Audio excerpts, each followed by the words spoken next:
नमस्कार आणि धन्यवाद. सर्वप्रथम जागतिक गणित दिवसाबद्दल सगळ्यांना शुभेच्छा. आणि आज मी गणित म्हणजे काय ह्याच्याविषयी बोलणार आहे. आजचा दिवस अर्थातच रामानुजम मुळेच साजरा केला जातो, त्यांच्याविषयी मी बोलणारच आहे. पण मुख्य म्हणजे गणित म्हणजे काय ह्याच्याविषयी मला सांगायचं आहे. मला कल्पना आहे आपल्याकडे मॅथमॅटिक्सचे प्रोफेसर्स पण आहेत, विद्यार्थी पण आहेत आणि पीएचडी केलेले सुद्धा लोक आहेत तिथे. अर्थातच मी त्या रूढ अर्थाने गणितज्ञ नाही, पण गणितात खूप आवड मात्र असणार, त्याचं प्रेम केलेला एक गणिताचा विद्यार्थी असं आपल्याला म्हणता येईल.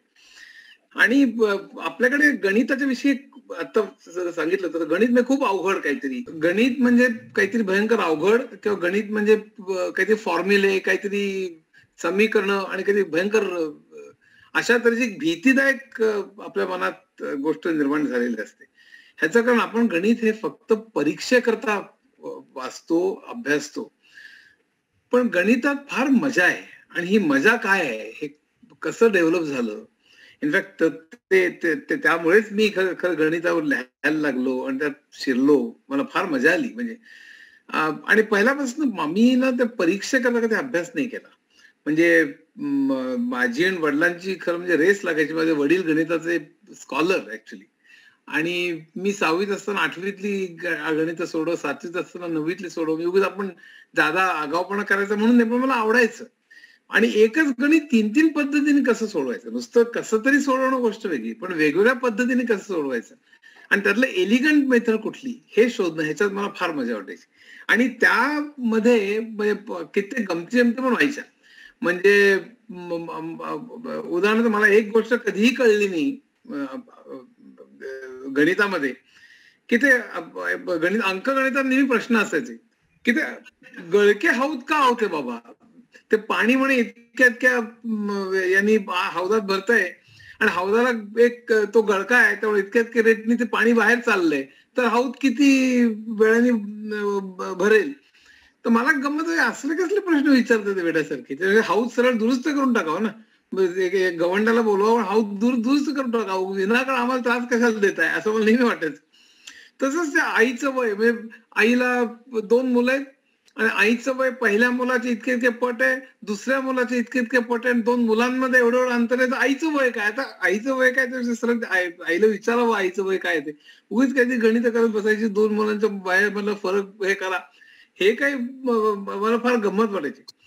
त्याच्यावर मला आठवलं एक लॉटरीच्या तिकिटाचा एक किस्सा आहे. एक लॉटरी तिकीट विकणारा मनुष्य असतो, त्याच्याकडे एक बाई जाते आणि ती म्हणते की मला 50 नंबरचं तिकीट हवंय. तर ती सगळी बंड तो लॉटरी विकणारा मनुष्य बघतो आपल्याकडे 50 नंबरचं तिकीट आहे का, तो माझ्याकडे नाही आहे. का तो रेल्वे स्टेशनावरती विकणारा मनुष्य असतो, तो माझ्याकडे गिराईक घेऊन गेलेलं दुसरं कोणीतरी. कारण त्याला मुंबईला जसे लोकल असतात, 8-10चे लोकल, 8-20चे लोकल, प्रत्येक लोकल त्याचं गिराईक असतं. तो माझं तिकीट कोणीतरी घेऊन गेला ऑलरेडी, माझ्याकडे 50चं नाही आहे. तर ती हट्टच धरून बसली. मग त्या माणसांनी दुसऱ्या दिवशी आपल्या पूर्वीच्या गिरायकांना विचारायला सुरुवात केली, तुमच्याकडे 50 नंबर आहे का, तुमच्याकडे 50 नंबर आहे का. शेवटी एकाकडे सापडलं. मग त्यांनी त्याचं 50 नंबरचं घेतलं आणि त्याला दुसरं तिकीट दिलं. त्याचा स्टॅटिस्टिक्स वर विश्वास होता, 50 काय आणि दुसरा नंबर काय, शक्यता 30, प्रॉबॅबिलिटी 30, पण त्याने ते 50 नंबरचं घेतलं आणि 50 नंबरचं ते दुकानदाराला दिलं आणि दुकानदाराने शेवटी त्या बाईला दिलं. आणि त्याचा निकाल लागला. त्याचा निकाल लागल्यानंतर त्या बाईला 3 कोटी रुपये मिळाले 50 नंबरमुळे. आणि नंतर सगळ्यांनी गराडा घातला पत्रकारांनी, की तुम्हाला कसं कळलं, असं कसं, काहीतरी असलं पाहिजे. ती भयंकर लाजली. ती म्हणली तुम्ही सांगणार नाही तुम्हाला. ते सगळे पत्रकार मायक्रोफोन समोर, टीव्हीचे जर्नलिस्ट तुम्हाला माहिती आहेत कसे असतात, तुम्ही सांगितलंच पाहिजे. मग ते भयंकर लाजली. म्हणले तुम्ही माझा अंधश्रद्धा म्हणाल, तुम्ही मला उगीच काहीतरी हे कराल, मी काही सांगणार नाही. तेव्हा नाही नाही सांगा सांगा सांगा. मग ते म्हणाले तुम्ही नक्की कोणाला सांगणार नाही. नाही सांगणार म्हणे.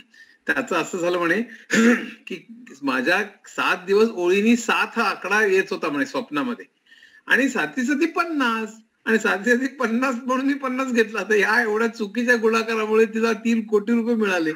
आणि अशी गमतीचे खूप गोष्टी याच्यात होत्या. आम्हाला ना एक कॉलेजमध्ये शिकवायला एक सर होते. ते त्यांचा गणितातला एक कॉन्फिडन्स इतका विचित्र होता, त्यांचा कॉन्फिडन्स नव्हताच. म्हणजे ते फळ्यावर असे आडवी रेख काढायचे आणि ते उभे कॉलम्स काढायचे, खाली 5-6 कॉलम्स काढायचे आणि ते आडवी रेख असते त्याच्या वरती ते लिहायचे की boys we want to prove that Z is equal to X Q plus Y square वगैरे काहीतरी इक्वेशन असायचं. आणि ते त्यांनी पूर्ण तयारीने आलेले असायचे बरं का. ते त्यांना म्हणजे कॉन्फिडन्स हेच होता. तो कुठल्या तरी खडूनी ते डाव्या कॉलम मध्ये लिहायला सुरुवात करायचे, लेट अस अश्युम दॅट अमुक अमुक वगैरे असं. मग ते काहीतरी डिराईव्ह करत करत करत करत फळा भरेपर्यंत खालपर्यंत यायचे. जमल्यास जमलं, नाही तर नाही. म्हणजे सगळं देव राम भरोसच होतं.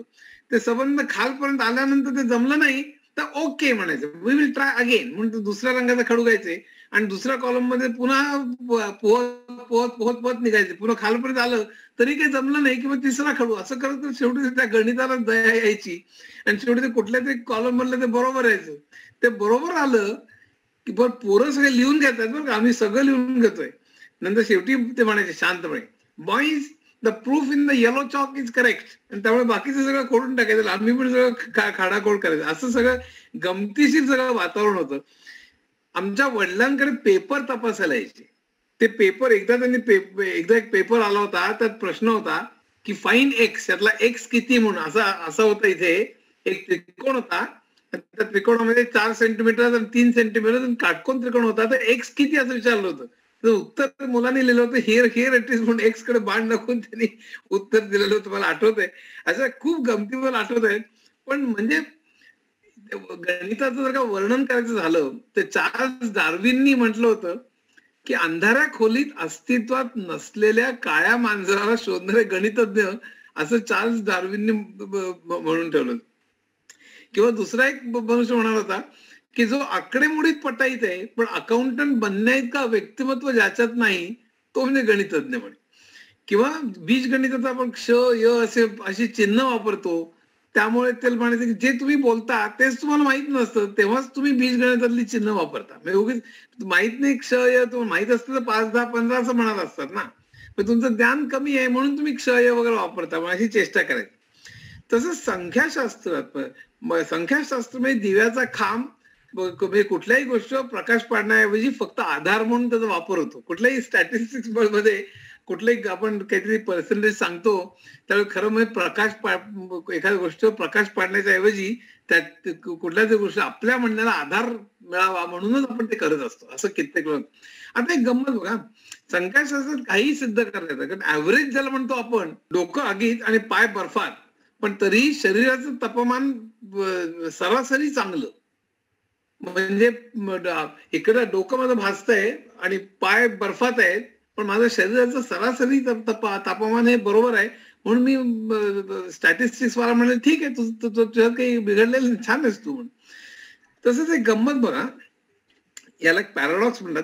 त्या पॅराडॉक्स खोलवर शिरत नाही मी, पण एका देशात समजा 60 सगळ्या लोकांचं वय हे 60 ते 70च्या मध्ये आहे आणि दुसऱ्यामध्ये सगळ्या लोकांचं वय हे 30 ते 50च्या मध्ये आहे. आता समजा आपण सगळ्या लोकांची एकत्र 2 जिल्हे कसं गृहीत धरू, एका देशात 2 राज्य आहेत. एका राज्यात सगळ्या लोकांचं वय हे 60 ते 70 आहे आणि दुसऱ्या राज्यामध्ये वय 30 ते 50 आहे आणि दोनच राज्य आहेत त्या देशामध्ये. तर त्या देशाचे जर का सगळे एकत्र जर का केले तर काही सरासरी वय होईल ना. आता काही गंमत बघा की यातला 60 वयाचा म्हणजे एका गटातला सगळ्यात खालच्या वयाचा म्हणजे 60 वयाचा हा दुसऱ्या गटात समजा गेला तर 60 ते 70 वय जो गट आहे त्यातला एक मनुष्य 60चा म्हणजे लोएस्ट जो आहे तो इकडे 30 ते 50 मध्ये गेला, पण 30 ते 50 मध्ये तो हायेस्ट होतो आता. पण इकडला लोएस्ट गेल्यामुळे 60 ते 70 या गटाचं पण सरासरी वय वाढलेलं आहे आणि इकडला 60 हा 30 ते 50 पेक्षा वरती असल्यामुळे त्याही गटाचं सरासरी वय वाढलेलं आहे. त्यामुळे कोडं बघा की 2 गट आहेत आणि दोन्ही गटाचं सरासरी वय वाढलेलं आहे, पण संपूर्ण देशाचं सरासरी वय तेवढंच राहिलेलं आहे. आता हे कसं बाहेरून आपल्याला कोडं वाटतं, पण हे त्याचं डिस्ट्रीब्युशन केल्यानंतर आपल्या लक्षात येतं. तर स्टॅटिस्टिक्स कसं फसवं असू शकतं हे सांगण्याकरता मी हे सांगितलं. एक लक्षात ठेवलं पाहिजे की गणित आणि लॉजिक म्हणजे तर्क ह्याच्यात भयंकर एक रिलेशनशिप आहे. बर्ट्रंड रसेलने तर लॉजिक, गणित हे तर्कावरच आधारलेलं आहे, मॅथमॅटिक्स इज लॉजिक असं म्हणणारे अनेक लोक आहेत. रसेलने फार सुंदर पुस्तक लिहिलंय फिलॉसॉफी ऑफ मॅथमॅटिक्स म्हणून. पण त्यामध्ये रसेलने खरं बरेच पॅराडॉक्सेस मांडले आणि त्या पॅराडॉक्समुळे खूप धमाल झाली बरं का. एक लायर्स पॅराडॉक्स आहे. आता लायर हे जर गणिताचा भाग आहे बरं का. आपल्याला वाटतं की नुसतं तर्क आहे, नुसतं लॉजिक आहे, पण लॉजिक अल्टिमेटली मॅथमॅटिक्स आणि लॉजिक याच्यात फार कमी फरक आहे. शिवाय मॅथमॅटिक्स हा एक धमाल प्रकार आहे. नुसतं इक्वेशन्स आणि नुसती मोठमोठे फॉर्म्युले म्हणजे मॅथमॅटिक्स नाहीये. आपण तर्काने विचार करणं म्हणजेच गणित आहे, हे आपल्याला लक्षात आलं पाहिजे. आता लायर्स पॅराडॉक्स मध्ये रसेल म्हणतो की एक म्हणे मनुष्य भेटला आणि तो म्हणाला की मी कधीही खोटं बोलत नाही. मी कधीही खोटं बोलत नाही. आता हे वाक्य खरं आहे का खोटं आहे पुन्हा? आता हे वाक्य जर का खरं धरलं, मी कधीही खोटं बोलत नाही हे वाक्य खरं धरलं, तर मी कधीही खोटं बोलत नाही हे असम्पशनच चुकीचं होतं पुन्हा. अशी तर गंमत होईल. त्याला लायर्स पॅराडॉक्स म्हणतात. पण तुम्ही एक गोष्ट जी म्हणता तीच गोष्ट पुन्हा डिस्प्रूव्ह होते. त्याचं सगळ्यात उत्तम रसेलचा पॅराडॉक्स म्हणजे दाढी करण्याचा. एक न्हावी असतो म्हणे गावामध्ये आणि तो न्हावी म्हणतो की या गावात जे कोणीही स्वतःची दाढी करत नाहीत त्यांची मी दाढी करतो. लक्षात घ्या, या गावात जे कोणी स्वतःची दाढी करत नाहीत त्यांची मी दाढी करतो. आता या ठिकाणी प्रश्न असा की तो स्वतःची दाढी करतो की नाही. समजा तो स्वतःची दाढी करत असेल तर पहिलं वाक्य काय की जे जे जे स्वतःची दाढी करत नाहीत त्यांची हा दाढी करतो. बर, हा स्वतःची दाढी करत नाही असं गृहीत धरलं तर पहिलं वाक्य असं की जे स्वतःची करत नाही त्यांची हा करतो. म्हणजे पुन्हा पहिल्या वाक्याप्रमाणे तो करत नाही आणि दुसऱ्याप्रमाणे तो करतो. हे सगळं कॉन्ट्राडिक्ट होतं. याला हा जो एक त्याची इम्प्लिकेशन्स खूप आहेत. तुम्ही सगळ्यांनी सेट थेरी वाचली असेल की set theory set of sets, म्हणजे सेट्सचा जो सेट असतो त्याला त्या सेटचे नियम लागू पडतात की नाही असं ते सगळं ते विवेचन आहे. आणि फ्रेगेनी एक अरिथमेटिक वरती 10 वर्ष खपून मोठे ग्रंथ लिहिले होते. पण रसेलचे जे पॅराडॉक्सेस आले ते वाचून फ्रेगे हा चक्रावला आणि त्यांनी छापायला दिलेलं पुस्तक थांबवलं. कारण काही गडबड याच्यात, मला पुन्हा रिराईट केलं पाहिजे. इतकी त्याच्यात पॉवर होती. सांगायला मुद्दा असा की याच्यात खूप गमती जमती आहेत आणि लॉजिकच्या गमती जमती तर खूपच आहे. म्हणजे आता याच्यात एक माणूस बरं का रसेलला म्हणाला की मी जर 1 म्हणजे 2 हे सिद्ध केलं तर तुम्ही पोप आहात हे सिद्ध करा म्हणे. रसेल फार गंमतशीर मनुष्य होता. तो माणूस रसेलला म्हणाला की मी जर का 1 म्हणजे 2 हे सिद्ध केलं तर तुम्ही पोप आहात हे सिद्ध करा. तर रसेल म्हणाला खरं म्हणजे पोप आणि मी हे 2 आहोत, पण तुम्हीच म्हणता की 1 म्हणजे 2 म्हणून पोप आणि मी एकच आहे. अशा गमतीशीर गोष्टी आहेत त्याच्यामध्ये. आता ह्याच्यात एक गंमत आहे बरं का की एक आपल्याला लक्षात ठेवलं पाहिजे की गणित हे डिस्कवर करतो आपण की इन्व्हेंट करतो. म्हणजे या जगात गणित आहेच, आपण फक्त ते शोधून करतो. जसे या जगात खनिज आहेत आपण फक्त शोधून करतो, तशी सगळी इक्वेशन्स काय पण गणित आहेच, आपण फक्त ते शोधून करतो. असं एक आहे. दुसरं म्हणजे आपण ते तयार करतो आणि त्याचा संबंध पुढे बरं का गणिताचा विज्ञानाशी किंवा जगाशी संबंध आहे की नाही याच्यामध्ये खूप वादविवाद झालेले आहेत, खूप वादचर्चा झालेली आहे. कित्येकांचं म्हणणं असं की या गणित हे संपूर्ण ऍक्सियोमॅटिक आहे. म्हणजे मी काहीतरी गृहीत धरतो आणि इफ एक्स देन अमुक अमुक त्याच्यावर मी डोलारा सगळा उभा करतो. हे कम्प्लिटली ज्याला ऍक्सियोमॅटिक म्हणतात तसं गणित आहे. मी काहीतरी गृहीत धरतो, ते गृहीतावरून काहीतरी आणखी सिद्ध करतो, त्याच्यावरून आणखीन काहीतरी सिद्ध करतो आणि ते गृहीत जे आहे त्याचा प्रत्यक्ष जगाशी काहीही संबंध असता कामा नये किंवा असलाच पाहिजे असं नाही. मग आता उदाहरण द्यायचं झालं तर 4 डायमेन्शनल जॉमेट्री. आपण या जगात फक्त 3 डायमेन्शन मध्ये जगत असतो. लांबी, रुंदी, उंची 3 डायमेन्शन. आता 4थं डायमेन्शन कुठे आपण बघतो? 4 डिमेन्शनल जॉमेट्रीची काय गरज आहे खरं म्हणजे, पण लोकांनी ते केलं. रिमानने तर एन डिमेन्शनल जॉमेट्री काढली. अशा अनेक गोष्टी की ज्याचा प्रत्यक्ष जगाशी संबंध नाही, अशा अनेक गोष्टी या गणितज्ञ करत बसतात की मला प्रत्यक्ष जग गेलं खड्ड्यात, मी माझा डोलारा उभा करणार आणि त्याप्रमाणे ते गणिताचं डोलारा उभा करतात. आता त्याचा प्रत्यक्ष विज्ञानाशी संबंध आहे का? तर ते जेव्हा गणित करत असतात तो डोलार उभा करत असतात तेव्हा त्याचा प्रत्यक्ष संबंध असतोच असं नाही बरं का. ही आणखीन गंमत आहे. मग त्याची काही उदाहरणं मी दिलेली आहेत.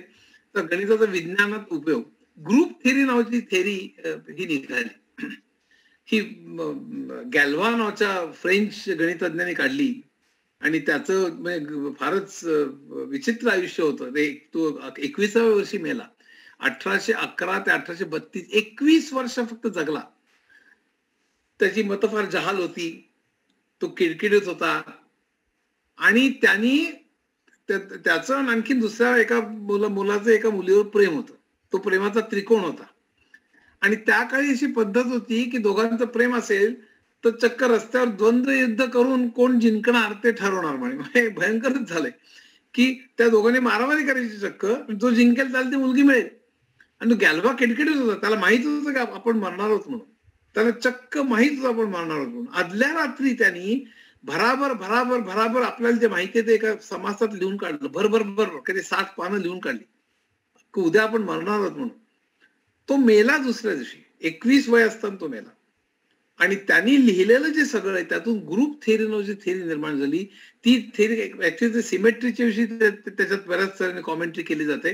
पण त्या थेरीचा atomic science, cryptography, physics, chemistry, material science मध्ये आज उपयोग होतो. मी आज इंजिनिअरिंग आणि फिजिक्स आणि केमिस्ट्री आणि क्रिप्टोग्राफी आणि मटेरियल सायन्स मध्ये त्याच्याशिवाय पान हलत नाही असं त्यांनी मरण्याच्या अगोदर ग्रुप थेरी काढली किंवा 1811 ते 1822 त्याचा उपयोग आता होतोय. दुसरं तुम्हाला सांगतो नॉन युक्लिडियन जॉमेट्री. युक्लिडने काय सांगितलं होतं आपल्याला की तीन मितीचं सगळं भूमिती सांगितली होती. त्रिकोणाच्या 3 कोणांची बेरीज 180 अंश. 2 समांतर रेषा कधी मिळत नाहीत. तर नॉन युक्लिडियन जॉमेट्री मध्ये समांतर रेषा मिळतात. त्रिकोणांच्या कोणांची बेरीज 180 नसते. तर हा जो प्रकार आहे नॉन युक्लिडियन जॉमेट्रीचा त्यातून 4 डिमेन्शनल जॉमेट्री, 5 डिमेन्शनल जॉमेट्री अनेक डायमेन्शन्सची जॉमेट्री निर्माण झाली. आणि ती जी झाली ती कशी झाली. पहिल्यांदा गाऊस हा एक प्रचंड ग्रेट मॅथमॅटिशियन होता. गाऊस म्हणजे जगातल्या खूप मोठ्या मॅथमॅटिशियनची नावं घेण्यात येतात. त्यात न्यूटन, गाऊस, रीमान अशी नावं घेण्यात येतात. आणि मग आपला रामानुजम आहे तो फारच ग्रेट होता. पण गाऊस हा म्हणजे बाप मनुष्य होता. त्याने फिजिक्स मध्ये काम केलेलं होतं. पाहिजे कम्युनिकेशन मध्ये काम केलेलं होतं. तो ऍब्सोल्युटली फिनॉमिनल माणूस होता. तो 75 वर्ष जगला. 1777 ते 1853. त्यांनी पहिल्यांदा नॉन युक्लिडियन जॉमेट्रीची कल्पना मांडली. युक्लिड्स विंडो नावाचं एक पुस्तक तुम्ही जरूर वाचा. युक्लिड्स विंडो म्हणजे ते अगदी मी प्रत्येक लिओनार्ड लोडिनोव नावाच्या माणसाचं पुस्तक आहे. त्यात संबंध जॉमेट्रीचा इतिहास इतका सुंदर दिलाय. मी माझ्या गणिती पुस्तकात त्याचा उपयोग केलेला आहे काही त्यातला भाग. अप्रतिम संबंध स्टोरी आहे. तर गाऊस ती पर्यंत मांडली. मग लोबॅचेव स्कीम बोल्या उच्चारात फरक आहे. आणि रीमान शेवटी या सगळ्या मंडळींनी ही आणि रीमानने तर एन डिमेन्शनल जॉमेट्रीचं हे केलं. आता गंमत अशी की त्याचा जो काही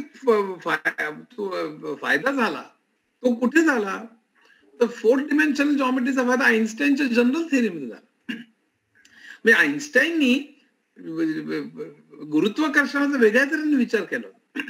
न्यूटननी सूर्य पृथ्वीला आकर्षित करतो किंवा पृथ्वी सफरचंदाला आकर्षित करते. तर पृथ्वी आणि सफरचंद ह्याच्यात काय पृथ्वी सफरचंदाला कुठल्या तऱ्हेने सांगते की मग ते आकर्षण कुठल्या तऱ्हेने पोचतं हे न्यूटनला कळत नव्हतं. त्याला ऍक्शन अँड डिस्टन्स असं म्हणतात. आणि म्हणजे मध्ये काय आहे की जेणेकरून ते पृथ्वीला त्या फळाला कळतं की पृथ्वी अट्रॅक्ट करते किंवा पृथ्वीला कळतं की सूर्य आपल्याला अट्रॅक्ट करतो. हे मध्ये काय कळतं कसं हे गुरुत्वाकर्षण आहे म्हणून. तर त्यामुळे हा जो ऍक्शन अँड डिस्टन्सचा जो प्रश्न होता तो आईन्स्टाईनने सोडवला.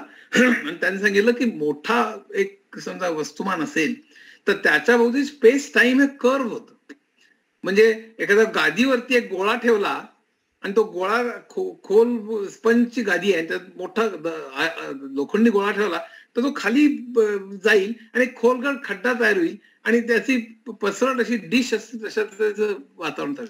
आणि मग त्याच्या एका कडेने समजा आपण चेंडू ठेवला तर तो घरंगळत खाली येईल. आता ऍक्शन आणि डिस्टन्सचा प्रश्न सुटला की स्पेस टाइमच कर्व होते, वक्र होते आणि त्याच्यावरनं घसरत घसरत सफरचंद खाली येते पृथ्वीकडे. ही आईन्स्टाईनची जनरल थिअरी ऑफ रिलेटिव्हिटी. आणि मग त्याला वक्र स्पेसची गणितं मांडावी लागली. मग ती 3 डिमेन्शनल पेक्षा वेगळी होती. मग ते ग्रॉसमन त्याच्या मित्रांनी त्याला मदत केली आणि मग त्यावेळेला त्याला गाऊस, लोबेचेस्की, बोले आणि रीमन आठवले आणि त्याच्यानंतर फोर्थ डिमेन्शनल जॉमेट्रीचा वापर करून त्यांनी जनरल थिअरीचे सगळे इक्वेशन्स मांडले. रीमाननी तर फोर्थच्या पेक्षा पुढे जाऊन एन डिमेन्शनल जॉमेट्री म्हणले. काय माणूस असला पाहिजे बघा. म्हणजे आपल्याला 3 डिमेन्शनलची जॉमेट्री करता करता दम लागतो. ते आपण भूमितीतले रायडर्स आणि काय काय सोडवत असतो. पण एन डिमेन्शनल जॉमेट्री त्याने केली की समजा एन डायमेन्शन असतील तर त्याचे नियम काय असतील. त्यावेळी त्याच्या डोक्यात सुद्धा आलं नव्हतं की त्याचा फायदा काय होईल. पण कॉस्मॉलॉजीमध्ये म्हणजे जेव्हा बिग बँग झालं आणि युनिव्हर्स तयार झालं 13 कोटी वर्षापूर्वी आणि त्याच्या जेव्हा विश्व निर्माण झालं तर त्यातल्या पहिल्या 3 मिनिट कॉस्मॉलॉजी शिरत नाही पण पहिल्या काही काळ 11 डायमेन्शन्स होती आणि नंतर ती डायमेन्शन हळूहळू कोलॅप्स होत होत 4 उरली. स्पेस टाइम स्पेस 3 स्पेसची लांबी रुंदी उंची आणि टाइम हे 4th. असे 4च आता शिल्लक राहिले आणि आपण आता 4 मध्ये वावरतो. त्यातली ती गणिताचा आणखीन विज्ञान उपयोग जर का असेल तर तो म्हणजे प्राईम नंबर्स म्हणजे आपल्याला माहिती आहे की ज्याला तो आकडा आणि 1 यांनीच फक्त भाग जातो, बाकी कशाने भाग जात नाही. म्हणजे 1 उदाहरणार्थ किंवा 1 आणि 2 हे प्राईम, 1 हा प्राईम नंबर नाही आहे ऍक्च्युली. 3 नंतर 5 किंवा 7 किंवा 11 किंवा 13 17 यांना प्रत्यक्ष तो नंबर आणि 1 या दोघांनीच भाग जातो. अशा यांना प्राईम नंबर म्हणतात. आता त्याच्यावर इरेस्टोथेन्स खूप काही हजार वर्षांपूर्वी त्यांनी काम केलं. युक्लिडने काम केलेलं आहे. ऑयलर या प्राईम नंबरच्या प्रेमात एवढे लोक आहेत. माझ्याकडे प्राईम नंबरची 3 पुस्तकं आहेत. म्हणजे संबंध त्याचा शोध घेणं, त्याच्यात काही कोरिलेशन आहे का, त्या दोघांमधलं अंतर वाढत जातंय का. प्राईम नंबरनी सगळ्या लोकांना भयंकर अट्रॅक्ट केलेलं आणि आपला रामानुजन सुद्धा, रीमान सुद्धा आणि ते या सगळ्या लोकांनी प्राईम नंबरचा विज्ञानात उपयोग क्रिप्टोग्राफीत आज होतोय. कारण संबंध आता मी त्यात शिरत नाही. माझ्या इन्फोटेक पुस्तकात आहे बरंच काही किंवा माझे खरं म्हणजे सिक्युर डेटा कम्युनिकेशन नेटवर्क्स मध्ये आहे. प्रश्न काय ठिकाणी की जेव्हा तुम्ही आता व्हॉट्सअपमध्ये सुद्धा एंड टू एंड एन्क्रिप्शन आपण त्याला म्हणतो. ते एन्क्रिप्शन म्हणजे आपण जो मेसेज असतो तो कुठल्या तरी ची भाषा म्हणून आपण त्याला ते केलं जातं, डंबल अप होतो आणि दुसऱ्या बाजूला तो पुन्हा रिस्टोर केला जातो. त्यात पब्लिक की, प्रायव्हेट की असे 2 वेगवेगळे प्रकार असतात. तर त्यामध्ये मोठे प्राईम नंबर्स सगळं घेतले आणि त्यांचा गुणाकार केला. तर त्यांचा गुणाकारावरून त्याचा फॅक्टर्स कुठले 2 प्राईम नंबरचा गुणाकारांनी हा नंबर बनलेला आहे हे कळणं अवघड असतं.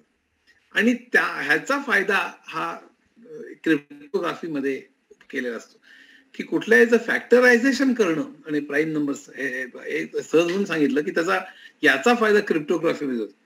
कॅल्क्युलस हा तर एक भयंकर गंमतशीर प्रकार आहे. म्हणजे न्यूटननी कॅल्क्युलस काढला तो खरं म्हणजे केपलरनी ग्रह एलिप्टिकल ह्याच्यात फिरतात असं सांगितलं होतं की लंबवर्तुळाकार फिरतात असं केपलरने सांगितलं होतं. म्हणजे त्यांनी निरीक्षण केली होती. न्यूटननी ते चक्क सिद्ध केलं आणि ते सिद्ध करण्याकरता त्याला त्याच्या ती जी कक्षा आहे त्याची इक्वेशन्स मांडायची होती आणि इक्वेशन मांडण्याकरता म्हणून त्यांनी कॅल्क्युलसचा शोध लावला. असं काही नाही की ते कॅल्क्युलस तो करायला बसला आणि त्यांनी त्याची ग्रहाचं भ्रमण ठरवण्याकरता त्यांनी जाता जाता कॅल्क्युलसचा शोध लावलेला आहे. त्याचं प्रिन्सिपिया पुस्तक आहे, त्याच्या अपेंडिक्स मध्ये कॅल्क्युलसचा उल्लेख आहे. आज लोक 600 400 600 कॅल्क्युलसवर पुस्तकं लिहितात. त्याने अपेंडिक्स मध्ये लिहिलेलं आहे की मुख्य उद्देश ग्रहाचं भ्रमण कक्षा कशा आहेत त्या शोधणं हे होतं. पण गंमत अशी बघा न्यूटन मध्ये आणखी न्यूटन आणि लाइबनीज यांच्यात कॅल्क्युलस कोणी शोधलं अशात खूपच मोठमोठे वाद झाले. त्यात नको शिरायला.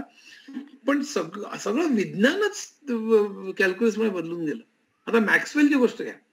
फॅरेडे आणि एम्पियर, व्होल्टा, गॅल्व्हनी अनेक लोकांनी विजेच्या शोधामध्ये खूप लोकांचं बरं आहे. पण फॅरेडे आणि एम्पियर या दोघांची इक्वेशन्स वरती मॅक्सवेल काम करत होता आणि त्याला एम्पियरच्या ह्याच्यात काहीतरी गडबड वाटली आणि त्यांनी मग त्याच्यात सुधारणा केली आणि त्यांनी कॅल्क्युलस वापरलं आणि मॅक्सवेलची इक्वेशन्स तयार झाली. इलेक्ट्रोमॅग्नेटिक रेडिएशन म्हणजे इलेक्ट्रिक ह्याच्यातनं मॅग्नेटिझम तयार होतो, मॅग्नेटिक ह्याच्यातनं पुन्हा इलेक्ट्रिकल करंट तयार होतो. इलेक्ट्रोमॅग्नेटिक वेव्ह ही प्रॉपगेट होत जाते आणि ही प्रॉपगेट होण्याचा वेग हा प्रकाशा एवढाच वेग असतो. आणि खरं म्हणजे इलेक्ट्रोमॅग्नेटिक वेव्ह म्हणजेच प्रकाश असं मॅक्सवेलने विधान केलं शेवटी. आता ह्याचे हे सगळं कॅल्क्युलस पण शक्य झालं. मॅक्सवेलची सगळी इक्वेशन्स लोक त्याच्या टी शर्टवर ती घालतात आणि मिरवतात. पण त्या इक्वेशन्स मुळे पुढे हर्ट्झनी त्याच्यावर प्रयोग केले, त्याच्यामुळे मार्कोनी, मग रेडिओ आला आणि त्याच्यानंतर टेलिव्हिजन आला. एका बाजूला टेक्नॉलॉजी मॅक्सवेलच्यामुळे ही संबंध पुढे गेली आणि दुसऱ्या बाजूला मॅक्सवेलनी जेव्हा सांगितलं की प्रकाशाचा वेग हा तोच असतो आणि तो इलेक्ट्रोमॅग्नेटिक रेडिएशन म्हणजेच प्रकाश, हे जेव्हा त्यांनी सांगितलं त्याचा उपयोग करून दुसरीकडे आईन्स्टाईननी रिलेटिव्हिटी काढली आणि त्याचा संबंध मॅक्सवेलच्या याचा उपयोग आता कॉस्मॉलॉजी, इंजिनिअरिंग सगळीकडे म्हणजे कॅल्क्युलसचा उपयोग. तर बेसिकली कॅल्क्युलस हे इतकं एखादी गोष्ट थोडक्यात जी बदल होत जाते त्याचा अभ्यास करणं हे इतकं गंमतशीर आहे आणि त्याच्यामुळे संपूर्ण विज्ञानात टेक्नॉलॉजीमध्ये फरक पडतो. पण लक्षात ठेवा, आज जे आपण सगळे इंजिनिअरिंग करतोय, संबंध फॅक्टरीज, आपल्या विमान, सॅटेलाइट्स, वरती उपग्रह आणि वरती माणूस चंद्रावर गेले, हे सगळं कॅल्क्युलस शिवाय शक्यच झालं नसतं. ज्याची कल्पना न्यूटनला त्यावेळी नव्हती. त्याने आपले ग्रहाचे भ्रमण कक्ष इलेक्ट्रिक इक्वेशन मांडण्याकरता त्यांनी कॅल्क्युलस काढलं. ही गंमत आहे बघा. तसंच प्रॉबॅबिलिटीची सुरुवाती जुगारात झालेली आहे. म्हणजे कार्डानो नावाचा मनुष्य होता, त्यानंतर मग पास्कल आणि फर्मा, आपण फर्माचं इक्वेशन, फर्माचं थिअरम माहिती आपल्याला. तर हे लोक चक्क जुगारामध्ये, पत्ते खेळण्यामध्ये किंवा फासे खेळून ते जुगार खेळायचे. कुठला आकडा येईल याच्यावरती जुगार खेळायचे, त्याच्यावर शक्यताचे गणित करायचे, त्याच्यावर ते पैसे लावायचे चक्कन, ते जिंकायचे. त्याच्यावरून प्रॉबॅबिलिटीचा शोध लागलेला आहे. आणि या प्रॉबॅबिलिटीचा शोध लागल्यानंतर आता त्याचा क्वांटम मेकॅनिक्स म्हणजे हायझनबर्गच्या प्रिन्सिपल पासून ते ॲटॉमिक आणि क्वांटम फिजिक्स पासून ते इंजिनिअरिंग आणि सोशल सायन्सेस मध्ये की अगदी कोण निवडून आण्याची किती शक्यता, म्हणजे प्रॉबॅबिलिटी पासून अनेक क्षेत्रामध्ये प्रॉबॅबिलिटीचा जो वापर केला जातो त्याची सुरुवात अशी झाली. तसंच टोपॉलॉजीची थिअरी ऑफ नोड आपले, म्हणजे खरं म्हणजे नाड्या ज्या असतात ना, नाड्या, टोपॉलॉजी फार डीप सब्जेक्ट आहे. पण डीएनए मॉलिक्युल्स आणि क्वांटम मेकॅनिक्स मध्ये त्याचा फायदा झाला. विज्ञानात जो फायदा झाला आणि होतो. पण एक लक्षात घेतलं पाहिजे, काही वेळेला आपल्याला विज्ञानातला प्रश्न सोडवायचा असतो म्हणून गणित आपण काढतो, जसं न्यूटननी काढलं, आणि त्याचा नंतर इतर अनेक क्षेत्रात फायदा झाला. कित्येक वेळेला गणितज्ञ आपल्या याच्यात रममाण असतात, जसं रिमान होता, एन डिमेन्शनल जॉमेट्री. त्याला माहिती नव्हतं की जेव्हा बिग बँगची थेरी येईल त्यावेळी तो 11 डायमेन्शनची गणित सोडवण्याकरता आपली थेरी उपयोगी पडणार, त्याला माहिती नव्हतं. आणि तसंच इतरही सगळ्यांचं प्राईम नंबरवरती इतक्या लोकांनी, प्रॉबॅबिलिटी इतक्या लोकांनी आपला याचा फायदा असा होणार आहे हे काही लोकांना भयंकर माहित नव्हतं. आता मी थोडा कशा तऱ्हेने या गणिताची सुरुवात झाली भारतामध्ये आणि इतर ठिकाणी असं थोडं मी हे घेणार आहे. आपल्याकडे जे गणित भारतामध्ये झालं ते अतिशय प्रगल्भ होते, लक्षात ठेवलं.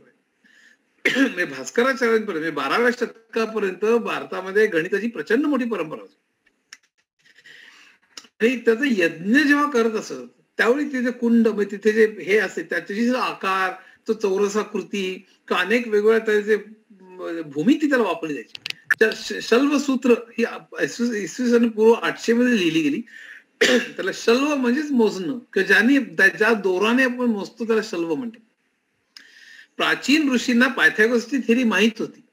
आपल्याला एक लक्षात ठेवलं पाहिजे नेहमी बरं का याच्यामध्ये, की थेरी माहित असणं म्हणजे गणित नाही, थेरी प्रूव्ह करता येणं म्हणजे गणित. म्हणूनच आपल्या जेव्हा वैदिक मॅथमॅटिक्सच्या विषयी मी बोलतो, वैदिक मॅथमॅटिक्स मध्ये सुद्धा कित्येक गणित फास्ट तऱ्हेने आपल्याला गणित कशी करता येतील ह्याची ट्रिक सांगितलेलं असतं. लोकांना ते गणित वाटतं, खरं गणित काय लक्षात ठेवलं पाहिजे. ते का त्याचं मी उदाहरण देणार आहे, पण ते का हे जर का सिद्ध करता आलं तर ते गणित होतं. नाहीतर ते युक्त्या होतात. ते युक्त्या ग्रेटच आहेत, म्हणजे युक्त्या वापरू नये तसं माझं मुळीच म्हणणं नाही. पण ते गणित म्हणजे ते का ह्याचं रिझनिंग देणं ह्याला गणित म्हणतात. तसंच विज्ञानच आहे. आपल्याकडे नेहमी सांगितलं जातं की आम्हाला माहित होतं गुरुत्वाकर्षण आहे, पृथ्वी ही सूर्याकडे हे केली जाते, आकर्षित केली जाते, हे माहित होतं आम्हाला. गुरुत्वाकर्षण माहित होतं. कित्येक लोक ज्ञानेश्वरीचं पण उदाहरण देतात. ज्ञानदेव तुकाराम हे वेगळ्या अर्थाने फार महान व्यक्ती होते, यात शंकाच नाही. पण त्यांनी समजा काहीतरी एका श्लोकामध्ये गुरुत्वाकर्षणाचा उल्लेख केला नाही, आम्हाला गुरुत्वाकर्षण माहित होतं असं होत नाही. You have to prove it. न्यूटनला आणि आईन्स्टाईनला ते प्रयोगाने सिद्ध करावं लागलं. न्यूटननी तर प्रयोगाने त्याचे संबंध ग्रहांची जी पोझिशन आहे ती पोझिशन न्यूटनच्या नियमाप्रमाणे येते की नाही हे त्यांना बघावं लागलं. मी एकदा तर काही ग्रहांची भ्रमण ही न्यूटनच्या नियमाप्रमाणे येत नव्हती आणि तेव्हा त्यांच्या लक्षात आलं की आणखीन एक कुठला तरी ग्रह तिथे असला पाहिजे, कारण प्रत्येक ग्रहावरती फक्त सूर्याचा प्रभाव पडत नाही, इतरही एकमेकांचा प्रभाव पडतो. यांची सम टोटल मिळून ग्रहांचं भ्रमण हे ठरत असतं, भ्रमण कक्षा ऑर्बिट. तर त्याच्यामध्ये फरक पडत होता आणि न्यूटनच्या नियमाप्रमाणे येत नव्हतं. तेव्हा त्या लक्षात आलं की अरे आणखीन कुठला तरी ग्रह असला पाहिजे की ज्याचाही जोर त्याच्यावर लागतो आणि त्याच्यामुळे जो रिझल्टंट जो काही हे आहे त्याच्यामुळे ते फिरत असलं पाहिजे. आणि त्यातून नेपच्यून या ग्रहाचा शोध लागलेला होता. पण न्यूटनची थिअरी प्रूव्ह करावी लागली, आईन्स्टाईनची थिअरी प्रूव्ह करावी लागली. नुसतं मला माहिती होतं आमच्या लोकांना असं म्हणून चालत नाही. पण एवढं असून आपल्याकडे ग्रेट माणसं होती ती म्हणजे आर्यभट्ट, भास्कराचार्य, माधवा, नीलकंठ ही आपल्याकडली ग्रेट मंडळी होती. म्हणजे माझा मित्र श्रीकृष्ण दाणी आहे, तो ग्रेट मॅथमॅटिशियन आहे. म्हणजे ऍक्च्युली त्यांनी त्याच्यावर खूप अभ्यास केलेला आहे की म्हणजे अचाट मॅथमॅटिशियन्स होते आपल्याकडे. खरं ही परंपरा नंतर खंडित झाली. पण आर्यभट्टाने त्याला साइन फंक्शन माहित होती, त्याला पायची किंमत माहित होती. त्यांनी एक लक्षात ठेवा, एका वर्षात 365 दिवस 6 तास 12 मिनिटं 30 सेकंद असतात हे त्या काळी काढलं होतं आर्यभट्टाने. म्हणजे आश्चर्य बघा. सगळ्यात महत्वाची गोष्ट म्हणजे शून्याचा शोध. कारण लक्षात ठेवा रोमन आकडे कसे होते बघा, 1 2 3 4 लिहिलेले आहेत मी तसे. मग त्या ठिकाणी 100 जर का असेल तर सी लिहायचे, 10 असेल तर एक्स लिहायचं आपल्याला माहिती आहे, आणि 5 असेल तर व्ही लिहायचे. पण आपण 527 आकडा लिहायचा असेल तर 5 दा सी, मग 2 1 1 आणि 7 म्हणजे व्ही आय आय असं रोमन नॅचर लिहायचं. आता अशा ह्याच्यात आकडेमोड कशी करणार? त्या आकडेमोड भयंकर अवघड होती. त्या पूर्वीच्या काळी कॉन्फरन्स भरायची, त्या कॉन्फरन्समध्ये ब्रह्मगुप्त गेला होता. कॉन्फरन्स काय सगळे गणितातले लोक भेटायचे. त्यावेळी आपल्यासारखं बफे वगैरे काय असेल की माहित नाही, पण सगळे लोक भेटायचे आणि त्याच्यावर पंडित लोक चर्चा करायचे. चर्चा करता करता ब्रह्मगुप्त एकदम उठला आणि त्यांनी शून्याची कल्पना मांडली की शून्य जर का असेल तर आपली गणित करायला खूप सोपं जाईल. त्यांनी गणिताचे नियम पण मांडले की कुठलाही आकडा अधिक शून्य मग तोच आकडा, म्हणजे C plus 0 is equal to C, C minus 0 is equal to C, C गुणिले 0 इज इक्वल टू 0 आणि सी भागिले 0 मात्र 0 असं त्यांनी सांगितलं. हे रॉंग आहे, हे चुकीचं त्यांनी सांगितलं ब्रह्मगुप्तांनी. ती दुसऱ्या भास्कराचार्यांनी नंतर चूक दाखवून दिली. पण मुख्य म्हणजे गणिताचे नियम काढले ज्याच्यावर मग दशमान पद्धती निघाली. आता दशमान पद्धती निघाली याचं कारण आपल्या हाताची 10 बोटं असतात, अशी अनेक कारणं त्याला आहेत. पण मुख्य म्हणजे नंतर मग बायनरी पद्धत निघाली, मग ऑक्टल आणि हेक्सा पद्धत निघाली. पण लक्षात ठेवा आपल्याला की बायनरी पद्धती कम्प्युटरच्या नंतर ही निघालेली पद्धत आहे. कारण कम्प्युटरला फक्त हो किंवा नाही, 0 आणि 1 एवढंच कळतं, म्हणजे कम्प्युटरच्या हार्डवेअरला. म्हणून आपण 0 आणि 1 त्याचं रिप्रेझेंटेशन करतो. त्यामध्ये ऑक्टल आणि हेक्सा ही जी पद्धत आहे कम्प्युटरमध्ये वापरतात, पण कम्प्युटरमध्ये प्रत्यक्ष कॅल्क्युलेशन जे होतात ते बायनरीमध्येच होतात. ऑक्टल मध्ये 3 बिट्स एकत्र घेतले की त्याला ऑक्टल म्हणतात, 4 बिट्स एकत्र घेतले हेक्सा मध्ये आपण करू शकतो. ते फक्त प्रोग्रामर्स मध्ये कम्युनिकेट करण्याकरता ऑक्टल आणि हेक्सा वापरतात. ते प्रत्यक्ष कम्प्युटरमध्ये गणित हे बायनरी मध्येच होत असतात. पण बेसिकली दशमान पद्धती जी आहे ती पद्धती निघाली, त्याला शून्याचा शोध प्रचंड मोठा. ज्याला भूमिती येत नाही त्याने अकॅडमिक पाऊल ठेवून असं त्याचं म्हणणं होतं. एवढं त्याचं भूमीवर प्रेम होतं. अरिस्टॉटल सुद्धा, अरिस्टॉटल या सगळ्या मंडळींनी गणितामध्ये बरंच हे केलं. आता पायथागोरसचा जो सिद्धांत आहे बर का, तो पायथागोरस फार विचित्र होता. मग त्या सूर्याकडे तोंड करून लघवी करू नये, सोन्याचे दागिने घातलेल्या स्त्रीशी लग्न करू नये, रस्त्यावर पडलेल्या गाढवाला ओलांडून कधी जाऊ नये, मांसाहार करू नये, असं भयंकर काय काय काय, काळ्या बीन्सचं सेवन करू नये, प्रत्येक अंकाला अर्थ असतो, 1 म्हणजे विचारशक्ती, 2 म्हणजे स्त्रीचं प्रतीक, 3 म्हणजे सुसंगती, 4 म्हणजे न्याय वगैरे, असं त्यांनी भयंकर काढलं होतं पायथागोरसने. आपल्याला पायथागोरसचं फक्त हे माहित असतं समीकरण. पण 2चं स्क्वेअर रूट काढता येत नाही आणि काढूही नाही असं म्हणायचं. आपल्याला माहिती आहे 2चं स्क्वेअर रूट म्हणजे इररॅशनल नंबर त्याला आपण म्हणतो. पण ते कधी काढता येत नाही, काढूही नाही. आणि एका माणसाने हिप्पाससनी पायथागोरसनं स्क्वेअर रूटच्या बद्दल स्क्वेअर रूट 2 ह्याच्याविषयी काही बोलायला सुरुवात केली तर हिप्पाससला मारून टाकण्याची आज्ञा पायथागोरसने दिलेली होती. इतका तो गंमतशीर मनुष्य. आता ही जी फिगर मी काढलेली ती फार मुद्दामून काढलेली, कारण आपल्याला माहिती एक आहे की पायथागोरसचा सिद्धांत म्हणजे एक काटकोन त्रिकोण घेतला तर ए बी सी तर C square is good A square plus B square, म्हणजे स्क्वेअर म्हणजे तो त्याची क्षेत्रफळ असतं, त्याच्यावरती काढलेला जो काही चौरस आहे त्याचं क्षेत्रफळ आहे. म्हणजे C square is good A square plus B square हे दाखवण्याकरता, म्हणजे भूमितीच्या स्वरूपात दाखवण्याकरता हे आपण प्रत्येक रेषा जी आहे त्या त्रिकोणातली त्या रेषेवरती आपण चौरस काढतो आणि तो चौरस काढून ते तिन्ही सीच्या वरचं चौरसाची क्षेत्रफळ जे आहे ते बी वरच्या चौरसाचं एच्या दोघांच्या क्षेत्रफळाच्या बेरजे एवढं आपण आहे असं दाखवतो. पण याच्यात गंमत आहे, ए बी सी या त्रिकोणावरती तुम्ही अर्धवर्तुळ जरी काढलं तरी सुद्धा त्या कर्ण त्याला म्हणता येईल त्याच्यावरती जे काही अर्धवर्तुळ त्याचं जे क्षेत्रफळ आहे त्याची बेरीज इतर दोन क्षेत्रफळांच्या बेरीज एवढी येते. तेवढंच नव्हे तर तुम्ही पंचकोन जरी काढला, म्हणून मी इथे दाखवलेलं आहे मधली फिगर बघा, त्या पंचकोन जरी काढलात तुम्ही प्रत्येक रेषेवरती तरी सगळ्यात कर्णावरती जो काही पंचकोन काढलेला आहे त्याच्या क्षेत्रफळाची बेरीज इतर दोन पंचकोनांच्या क्षेत्रफळाच्या बेरीज एवढी येते. षष्टकोन काढला तरी येते. असं थोडक्यात म्हणजे पायथागोरस आपण जे शिकवतो ना पायथागोरस थेरम तेव्हा हे पण शिकवलं पाहिजे.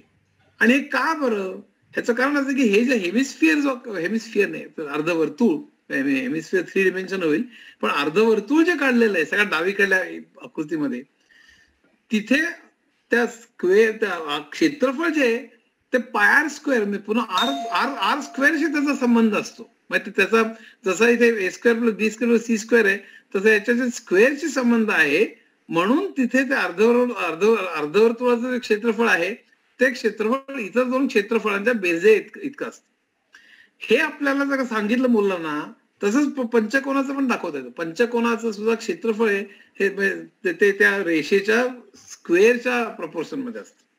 तर हा आपल्याला शिकवताना म्हणजे त्यातली मजा घेणं, मुलांना कोडी घालणं, त्यांना हे पायथागोरस फक्त ए स्क्वेअर बी स्क्वेअर हे पाठ करा असं नसून त्यातली गंमत काय हे सांगणं हे मला फार महत्वाचं वाटतं. म्हणून मी हे मुद्दाम दाखवतो.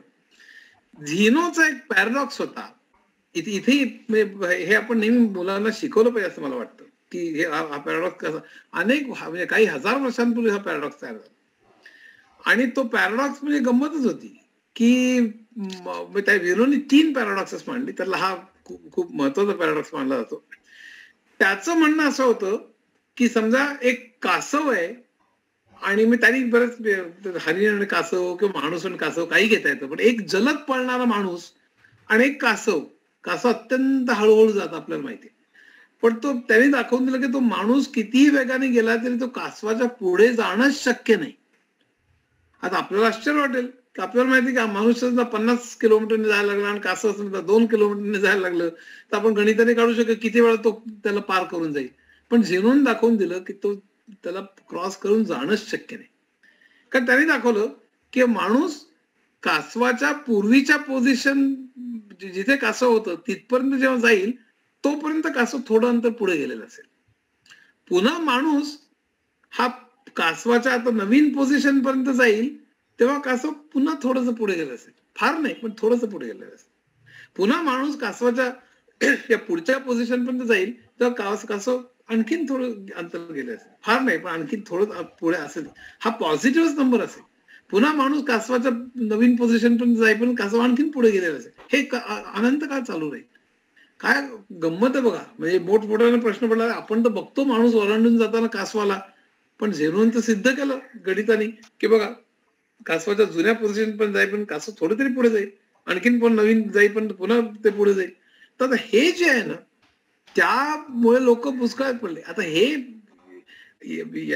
तुम्ही मुलांना घाला आणि त्यांना त्याची उत्तरं शोधायला सांगा, कारण ह्याच्यामध्ये लिमिटची कॉन्सेप्ट आहे, कॅल्क्युलसची सुरुवात आहे ही, कारण इन्फिनिट सिरीजची पुन्हा याच्यामध्ये हे आहे. आणि कॉन्व्हर्जन सिरीजची आहे, कारण त्यामध्ये 1 प्लस 0.1 प्लस 0.01 प्लस 0.001 असं करत करत करत गेलं तर तो जो बेरीज येते ती फायनाईट येते आणि त्याचे नंबर इतके तो इन्फिनिट येत नाही. हा जो सगळा प्रकार आहे त्यामध्ये खूप वेगवेगळ्या मॅथमॅटिक्सच्या कॉन्सेप्ट या कोड्यामध्ये गुंतलेला आहे.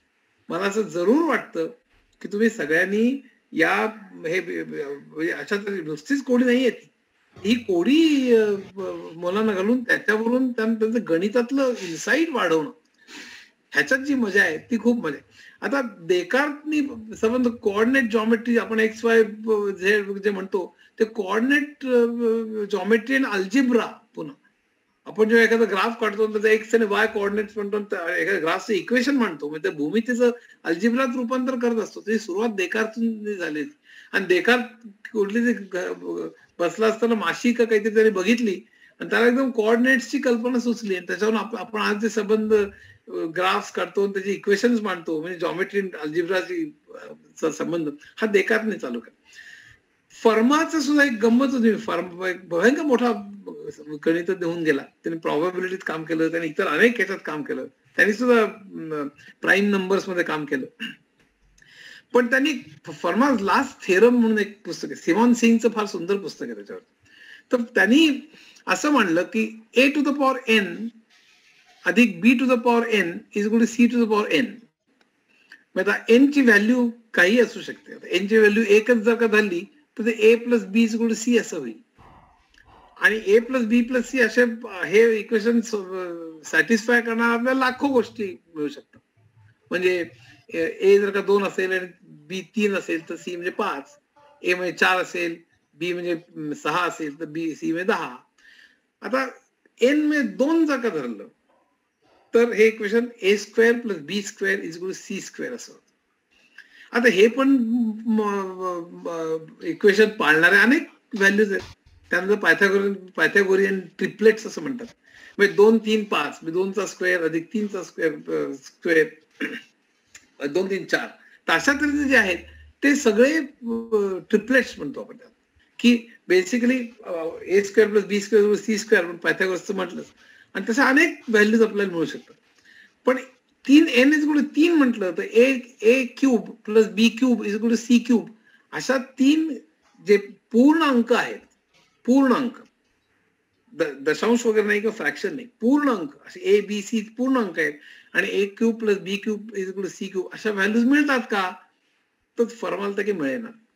मग त्याला असं वाटायला लागलं की अशा व्हॅल्यूज मिळणंच शक्य नाही. हे आपल्याला सिद्ध करता येईल का? मग त्यांनी 4 म्हणजे a to the power 4 plus B to the power 4 is equal to C to the power 4 असं होणं शक्य नाही. असं आपल्याला ए बी सीच्या पूर्णांक मिळणं शक्य नाही हे त्यांनी प्रूव्ह करून टाकलं. असा त्यांनी दावा केला. त्यात बरेच वाद झाले. पण नंतर त्यांनी एक विधान केलं की a to the power n plus B to the power n is equal to C to the power n हे शक्य नाही, पहिले 1 आणि 2 सोडून. अशा तऱ्हेने त्यांनी विधान केलं. आणि त्यांनी सांगितलं मी 4 या आकड्याकरता प्रूव्ह केलेलं आहे पण बाकीच्या यांच्याकरता मी काही प्रूव्ह केलेलं नाही. आणि नंतर ते प्रूव्ह करण्याकरता अनेक गणितज्ञांची चढाओढ काय लागली, बऱ्याच लोकांनी ते करायला सुरुवात काय केली. शेवटी पॉल वॉल्स्केल नावाचा एक जर्मन इंडस्ट्रियलिस्ट होता. त्याला एकदम नैराश्य आलं, त्यांनी सुइसाइड करायचं ठरवलं. म्हणजे आता एकदा लायब्ररीत नैराश्यात तो गेला होता आणि त्यावेळेस त्याला फर्माज हे दिसलं. त्याला एकदम म्हटलं अरे आपण निदान गणिताची तरी सेवा करू म्हणून त्यांनी डिक्लेअर केलं हे जो कोण सोडवेल त्याला इतके काहीतरी लाख $1 लाख काहीतरी मोठं पारितोषिक ठेव. आणि त्या अनेक वर्ष म्हणजे गॉटिंगेन विद्यापीठात शेकडो पेपर्स यायला लागले. आम्ही हे सोडवलंय, बऱ्याचशा थापा होत्या ह्यातल्या. म्हणजे लोकांचा त्यांना काही माहीत नव्हतं, त्या चुकीच्या निघाल्या बऱ्याच. सगळ्यात शेवटी वाईल्स नावाच्या माणसाने ती शोधून काढली अगदी अलीकडे खरं म्हणजे, आणि त्याला ते बरंच मोठं प्राइज मिळालं. त्याचा मोठा समारंभ झाला. त्याचं वर्णन फार छान आहे. न्यूटनचं तुम्हाला सांगितलं, कॅल्क्युलसच्या गोष्टी सांगितल्या जातात, त्याच्यात खूपच गंमतशीर गोष्ट आहे. गाऊसच्या बद्दल तुम्हाला एक गोष्ट सांगतो. तो महान गणितज्ञ होता, शंकाच नाही. त्यांनी 4 डिमेन्शनल जॉमेट्री, नॉन युक्लिडियन जॉमेट्री. मग त्याला एकदा कोणी विचारलं की 1 + 2 + 3 + 4 + 100 म्हणजे किती आहेत? तर एरवी कोणीतरी असं गणित करत बसला असता किंवा कुठले तरी सिरीजचे इक्वेशन मांडत असतात. त्यांनी सांगितलं त्यांनी 1 आणि 100 असं घेतले, ते 101 निघाले. मग त्या पुढच्या 2 जोड्या घेतल्या, 2 आणि 99 ते पण 101 निघाले. 3 आणि 98 ते पण 101 निघाले. अशी त्यांनी 101 ची 50 जोड्या आहेत म्हणून त्यांनी ताबडतोब गणित करून सांगितलं. तर अशा तऱ्हेची जी हे गमती आहेत त्याच्यामध्ये, गणितज्ञांच्या गमती आहेत, त्याच्या युक्त्यांची गमती आहेत, त्याच्या मधलं गणित काय आहे आणि पुन्हा गणिताचा विज्ञानाशी संबंध काय, जगाशी संबंध काय, हे आपल्याला जेव्हा कळतं त्यात मजा येते. गॅलवाचं मगाशीच तुम्हाला सांगितलं मी. आता रामानुजमकडे मी येतोय आणि त्यानंतर मी 10-15 मिनिटं बोलून संपवणार. रामानुजम म्हणजे मला एक प्रचंड पडलेलं कोड आहे, कारण अद्वितीय मनुष्य होता. आज त्याच्यामुळे आज आपण एवढं बोलतोय गणितावरती. मला नेहमी असं वाटतं की 20व्या शतकामधली का 2 सगळ्यात मोठी बुद्धिमान माणसं काढायची झाली तर आईन्स्टाईन आणि रामानुजम यांची 2 नावं घेतली स्वतः. फाईनमन वगैरे तशी अनेक झाली, पण रामानुजम म्हणजे अद्वितीय होता. शाळेत हुशार, गणितात 100 पैकी 100 मार्क, त्याला स्वप्नामध्ये पण गणित यायची, पण कॉलेजमध्ये 4दा नापास झाला. 15 वर्षाचा असताना जॉर्ज कारचं पुस्तक त्याला सापडलं, तर 4400 प्रमेय दिली होती, त्याची सिद्धता नव्हती दिलेली, फक्त त्याचे रिझल्ट दिले होते. ते त्यांनी स्वतः सिद्ध केले. पण नंतर लक्षात आलं की कोणीतरी पाश्चिमात्य देशात ते अगोदरच सोडवलेले आहेत म्हणून, पण त्यांनी स्वतःच्या पद्धतीने सोडवले. त्यामध्ये अनेक वेगवेगळे गोष्टी त्यांनी ओरिजिनली निर्माण केल्या, ज्या तिथे गणितामध्ये शिकवल्या जायच्या आणि ऑलरेडी एस्टॅब्लिश थिअरम्स होते, ते रामानुजमने चक्क शोधून काढले स्वतः, म्हणजे फ्रॉम द स्क्रॅच म्हणता येईल.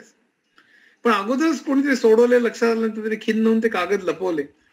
पण कलेक्टर रामचंद्र रावांची मदत मिळाली, शिष्यवृत्ती मिळाली आणि जर्नल ऑफ इंडियन मॅथमॅटिक्स सोसायटीमध्ये त्यांनी काही पेपर्स लिहिले. पण त्या नव्या तिथल्या मॅथमॅटिक्सच्या लोकांना त्याचे पेपर्स कळेना. हा कॉलेजचा नापास झालेला विद्यार्थी, पण त्यांनी लिहिलेले पेपर्स त्यांना की कळेना. यातला एक लंडन मधल्या हिल नावाच्या गणितज्ञाकडे गेला, त्या गणितज्ञांनी त्याची चेष्टा केली आणि रामानुजम नंतर मग हॉब्सन, बेकर अशांना पत्र त्यांनी लिहिलं, त्यांचंही काही उत्तर आलं नाही. हार्डींना मग त्यांनी पत्र लिहिलं की मी 25 रुपये महिन्याला पगारावर कारकून आहे, मी फक्त शाळा शिकतोय आणि शाळा हे झालेलो आहे मी, आणि गाऊस आणि लाग्रांजची प्राईम नंबरची सूत्र अपूर्ण आणि त्यात मी आता संशोधन पाठवतोय असं त्यांनी सांगितलं. आणि शेवटी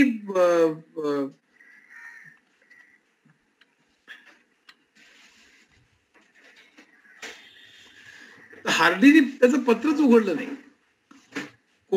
कुठलं तरी चोरलेलं गणित पाठवलं असं त्यांना पहिल्यांदा वाटलं. अशी एक दंतकथा आहे की ते टेनिस खेळायला गेले होते त्यावेळेला, आणि त्यांनी केराच्या टोपलीत काय कोणीतरी पाठवलं वेड्यासारखं चोरलेलं काहीतरी विचित्र. आणि हार्डी हा अतिशय मोठा गणितज्ञ, प्रचंड मोठा गणितज्ञ, तर त्यांनी ते जवळपास केराच्या टोपलीत टाकलेलं होतं, अशी एक दंतकथा आहे. आणि टेनिस खेळता खेळता त्यांच्या लक्षात आलं ह्याच्यात तरी तथ्य आहे, काहीतरी मोठा प्रकार आहे. आणि त्यानंतर ते पटकन परत आले आणि परत आल्यानंतर त्यांनी ते उघडलं आणि ते उघडल्यानंतर मात्र त्यांना प्रचंड आनंद झाला की काय.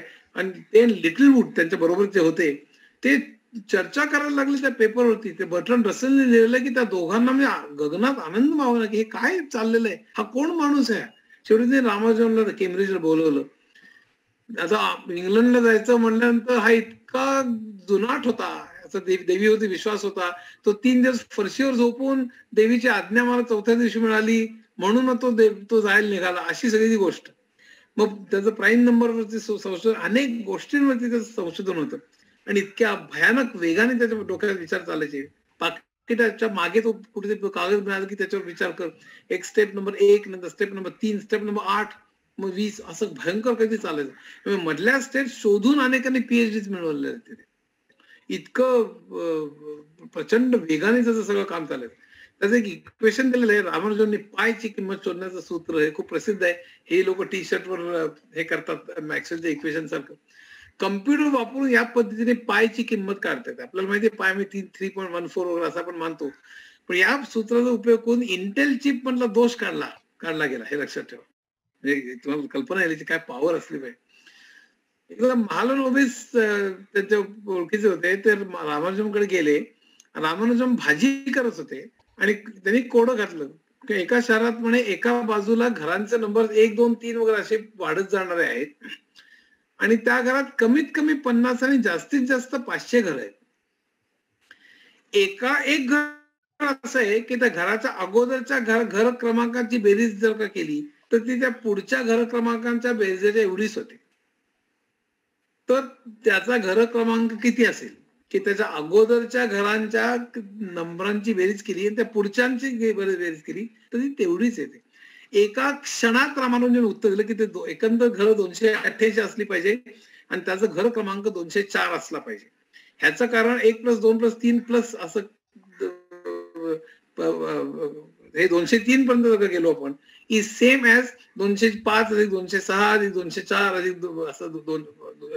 तर हे उत्तर एका क्षणात देणं तर महालनोबिस बेशुद्धच पडले की माणसाचं म्हणजे डोकं का काय असं. त्यांनी कॉम्पोजिट संख्या, पार्टिशन संख्या, रामानुजन आयडेंटिटी, प्राईम नंबर्स अनेक गोष्टींमध्ये प्रचंड मोठ्या प्रमाणात काम केलं. एक लक्षात ठेवा हे नुसतं फास्ट कॅल्क्युलेशन करण्याची गोष्ट नाहीये. फास्ट कॅल्क्युलेशनला महत्व नाही असं माझं म्हणणं नाही. फास्ट कॅल्क्युलेशन बराबर गणित करणं.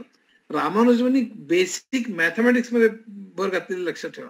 म्हणजे नंबर थिअरी वगैरे असं बरंच गणितातल्या नैसर्गिक क्षमतेला जर का मार्क द्यायचं झाले तर हार्डी त्यावेळेचा जगातला सगळ्यात मोठा मॅथमॅटिशियन. तर हार्डी स्वतःला 25, लिटलवूडला 30, हिल्बर्ट तर ग्रेटच मनुष्य होता त्या 20व्या शतकातला सगळ्यात मोठा मानला जायचा, तो 80 आणि रामानुजनला 100 दिन असं हार्डीचं वाक्य आहे. मी लक्षात ठेवतो. एकदा हार्डी टॅक्सी घेऊन रामानुजनकडे गेला आणि ते टॅक्सीचा नंबर 1729 होता. ही फार प्रसिद्ध गोष्ट आहे. आणि तो रामानुजनला म्हणाला की काय मी टॅक्सी नाही आलो पण नंबर मारला त्यात काही फार गंमत वाटली नाही. एका क्षणाचा विलंब न लावता हे बघ क्षणाचा विलंब न लावता हे ह्याच्यात गंमत आहे. 2 दिवस खपून कोणी काढेल. एका क्षणाचा विलंब न लावता तो म्हणाला असं का म्हणता तुम्ही 1729 मी 10चा क्यूब अधिक 9चा क्यूब किंवा 12चा क्यूब अधिक 1चा क्यूब म्हणून 1729ला हार्डी रामानुजन नंबर म्हणतात तेव्हापासून. पण तेवढंच झालेलं नाही. त्याने पुढे एक वाक्य तो म्हणाला ते वाक्य ऐकून मी तर म्हणजे मला अशक्यच वाटतंय. तो म्हणाला की कुठल्याही 2 क्यूब्सची मिळून जी संख्या होती म्हणजे 2 क्यूब प्लस 5 क्यूब म्हणजे काहीतरी होईल 8 क्यूब प्लस 9 काहीतरी होईल. 2 क्यूब्सची मिळून एक जी संख्या होते अशा संख्यांपैकी 1729 हा म्हणजे 2 क्यूब्सची बेरीज दुसऱ्या 2 क्यूब्सच्या बेरीज इक्वल आहे. 10 cube plus 9 cube is equal to 12 cube plus 1 cube असे असं ज्या ज्या ठिकाणी आहे ह्यातलं 1729 सगळ्यात लहान नंबर आहे. हा जो हे जे अचाट आहे क्षणार्धात हे करणं हे भयंकर आहे. आता प्राईम नंबर्सच्या विषयी मी बोलणार होतो पण मला वाटतं ते थोडस लांबेल तर प्राईम नंबर आपण बोलायला नको. आपण थोडस वेगळ्या वेळ किती उरलेला 12-5 एक 5-10 मिनिट मी बोलीन. पण मी संख्यांच्या विषयी कशा गमतीशीर गोष्टी असतात की जपानमध्ये 3, 5 किंवा 7 वस्तू देतात 4 किंवा 6 नाहीत. लग्नाचा आहे 3000-5000 येन्स देतात पण 20,000 नाही. जपानमध्ये 2000 येन्सच्या नोट्स काढल्या पण ते कोणीच वापरले नाहीत. असं सगळं हॉटेलमध्ये 4था मजला नाही जसं आपल्याकडे कित्येकडे 13 नाही. भारतामध्ये सुद्धा ₹1 ऍड करून देतात 101 संख्यांच्या विषयी इतकं गंमतशीर गोष्ट आहे. एकच मला गोष्ट सांगायची अनंत म्हणजे इन्फिनिटी ही कॅन्टरनी काढली. कॅन्टरचं आयुष्य फार नंतर डिप्रेशन मध्ये गेलं. त्याला मानसिक आजार झाला होता पण त्या कॅन्टरनी पहिल्यांदा इन्फिनिटी वरती विचार केला. इन्फिनिट म्हणजे काय हा प्रकार. आईन्स्टाईन फक्त त्याच्याविषयी फार गंमतशीर म्हणाला. फक्त 2च गोष्टी अनंत आहेत म्हणाला. एक म्हणजे आपलं विश्व आणि दुसरी म्हणजे माणसाचा मूर्खपणा. आणि म्हणला मला पहिल्या गोष्टीच्या विषयी मात्र मला पूर्णपणे खात्री नाही. माणसाच्या मूर्खपणाच्या विषयी मला पूर्णपणे खात्री आहे. असे खूप गंमत आहे. मी हे तुम्हाला मुद्दामून सांगणार आहे आता की संख्या जसं मगाशी मी झेनोज पॅराडॉक्स सांगितला किंवा रसेल्स पॅराडॉक्स सांगितले किंवा त्याच्या अगोदर इतरही अनेक गोष्टी सांगितल्या की त्या मुलांना आपण वेगवेगळ्या विचार कसा करायला लावला पाहिजे. आता 1089 संख्येच्या विषयी बघा बरं का. कुठलाही 3 आकडा घ्यायचा. उदाहरणार्थ 672 तो रिव्हर्स करायचा म्हणजे इथे 276 होईल. तो वजा करायचा तो रिव्हर्स करा आणि त्याच्यातनं हा रिव्हर्स करा आणि त्यातनं तो वजा करा. वजा केल्यावर 396 396 आल्यानंतर तो पुन्हा रिव्हर्स करा की आपल्याला पुन्हा 693 मिळतो. त्यांची बेरीज 1091 झाली. मग 672 सुरुवात केली तर रिव्हर्स केला की 276 येतो. त्या दोघांची वजाबाकी केली की 396 येते. तो पुन्हा रिव्हर्स केला की 693 येते. दोघांची बेरीज केली की 691. आणि कुठलेही 3 आकडे जरी घेतले तरी हेच येतं. हे त्यातलं महत्वाचं आहे. तर मुलांना मला असं वाटतं हे दाखवावं की ह्याचं का होतं बाबा, ह्याचं कारण काय हे शोधण्यात जे गणित आहे म्हणजे कोडी घालणं आणि मुलांना चॅलेंज करणं हे फार महत्वाचं आहे. मी 1-2 फक्त सांगून थांबणार आहे. मी मुलांना नेहमी घालतो एक रुपयाचं कोड. उदाहरणार्थ आपल्याला एकाला 100 लिफाफे दिले, 100 आणि 1 रुपयाच्या 100 नोट्स दिल्या. 1 रुपयाच्या 1000 नोट्स दिल्या, 1000 नोट्स आणि 1000 पाकिटं दिली रिकामी. 1 रुपयाच्या नोट्स दिल्या. आता मिळत नाही 1 रुपयाच्या, पण 1 रुपयाच्या आहेत गृहीत धरून आणि 1000 रिकामी पाकिटं दिली आणि असं सांगितलं कुठल्याही पाकिटात कितीही पैसे टाक, मग पाकिट बंद कर आणि त्याच्यावरती किती आत आहेत पैसे ते आकडा लिही आणि त्यानंतर मला मी 1 ते 1000 कुठलाही आकडा मागितला तरी पाकिट न उघडता हे पाकिट असं 3, 4, 5, 10 जे काय असतील ह्या पाकिटांचं मला तू दिलं पाहिजे. म्हणजे उदाहरणार्थ मी 981 मागितलं की हे पाकिट 981 रुपये. 1 ते 1000 पैकी मी कुठलाही आकडा सांगेन पाकिट न उघडता. आता कोणी म्हणेल असं करायचं असेल तर मी प्रत्येक पाकिटात 1 रुपया घालीन, त्यामुळे 1000 पाकिट होतील माझी. कुठलाही आकडा सांगा तेवढी पाकिट मी घेईन आणि तुम्हाला देईन. तसं नाही, त्यात अट अशी आहे हे सगळ्यात कमीत कमी पाकिट घालून करायचं. तर हे जे कोड आहे त्याचं उत्तर मी आता सांगणार, आपला वेळ नाहीये म्हणून. पण माणसं बरंच 100 एका ठेवी, एका 200 ठेवी, असं काय बरंच काय करतात. परंतु याचं खरं उत्तर बायनरी अरिथमेटिक मध्ये आहे. म्हणजे एकात 1 ठेवा, दुसऱ्यात 2 ठेवा, तिसऱ्यात 4 ठेवा, मग 8 ठेवा, मग 16 ठेवा, मग 32 ठेवा, 64 ठेवा, 128 ठेवा, 256 ठेवा, 512 ठेवा. संपला विषय. 9 काहीतरी जे काही पाकिट होतात तुम्हाला कुठलंही बनवता येतं का. 1 पाकिट द्यायचं, 2 म्हणजे 1 आणि 2 म्हणजे 3 झाले, 4चं आहेच आपल्याकडे. मग 4 आणि 5 म्हणजे 5 होतात, 4 आणि 2 6 होतात, 4, 2, 1 म्हणजे 7 होतात, 8चं आपल्याकडे आहेच. असं करत तुम्ही गेलात तुम्हाला कुठलाही आकडा करता येतो. आणि बायनरी अरिथमेटिकची गंमत इथेच आहे की त्याला पोझिशनल कॉन्स्टंट म्हणतात. 1, 2, 4, 8, 16 हे पोझिशन, त्याला कुठलाही पोझिशनल कॉन्स्टंट हा पूर्वीच्या यांच्या वेजेच्या पेक्षा 1 जास्त येतो.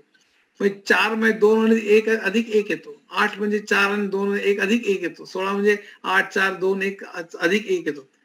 ही त्यातली जी गंमत आहे, ही गंमत समजावून सांगणं फार महत्वाचं. दुसरं आणखी एक कोड तुम्हाला सांगतो की समजा डोंगर आहे आणि त्या डोंगर एकच पायवाट आहे.